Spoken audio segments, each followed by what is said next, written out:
আজকের গল্প বসন্তের উপাখ্যান ও রক্তিম প্রতিশোধ। পাঠে আমি শিল্পী দাস। গল্প বসন্তের উপাখ্যান ও রক্তিম প্রতিশোধ। বসন্তের বয়সটা যেন ঠিক তার নামের মতোই। ঋতুরাজ বসন্ত এলে যেমন প্রকৃতি তার সমস্ত ঐশ্বর্য উজাড় করে দেয়, মেয়েটির শরীরের ভাজে ভাজেও ছিল ঠিক তেমন এক যৌবনলতার বাড়বাড়ন্ত। বুনো লতা যেমন কোনো অবলম্বন পেলে তাকে জড়িয়ে ধরে অক্টোপাসের মতো আষ্টে পৃষ্ঠে বাড়তে থাকে, বসন্তের শরীরটাও যেন শাড়ির বাঁধন ছিঁড়ে বেরিয়ে আসতে চাইত। গ্রামের মোড়ে প্রাচীন অশ্বত্থ গাছের মতো দাঁড়িয়ে থাকত পাড়ার দুষ্টু লোক পরাণ সর্দার। লোকটার চোখে ছিল এক লোলুপ ক্ষুধার চাহনি, সেই চোখে কামনার তপ্ত বালি উঠত।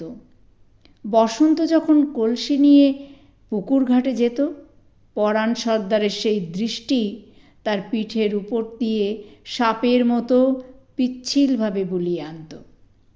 পরাণ সর্দার বাসন্তীকে ডেকে বলতো, কিরে বাসন্তী, কলসিটাকে আজ একটু বেশিই ভারী মনে হচ্ছে। অত দুলিয়ে চললে তো জল চলকে পড়বে।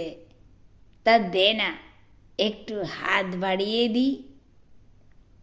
বসন্ত মনে মনে বলতো, দেখুক, এই রূপের মহাসঙ্গীত যদি কেউ না শুনল বা কেউ না দেখল, তবে এই রূপের সার্থকতা কোথায়? সে ইচ্ছে করেই আঁচল আগলা করত, যেন কোনো চিত্রপটের উপর আলো পড়লে তার রং আরও যেমন খুলে যায়। কিন্তু এই রঙিন মোহের মাঝে একদিন হঠাৎ করে এক নতুন বাতাসের দোল লাগল। গ্রামের বকুলতলায় বসন্তের সাথে হঠাৎ দেখা হলো আকাশের। আকাশ যেন শরতের মেঘমুক্ত নীল আকাশ, যার চোখে কামনা নেই, আছে অতল শ্রদ্ধা আর মায়া। আকাশ লাজুক এবং মুগ্ধ স্বরে জিজ্ঞেস করল, কিছু মনে করবেন না, একটা কথা বলবো?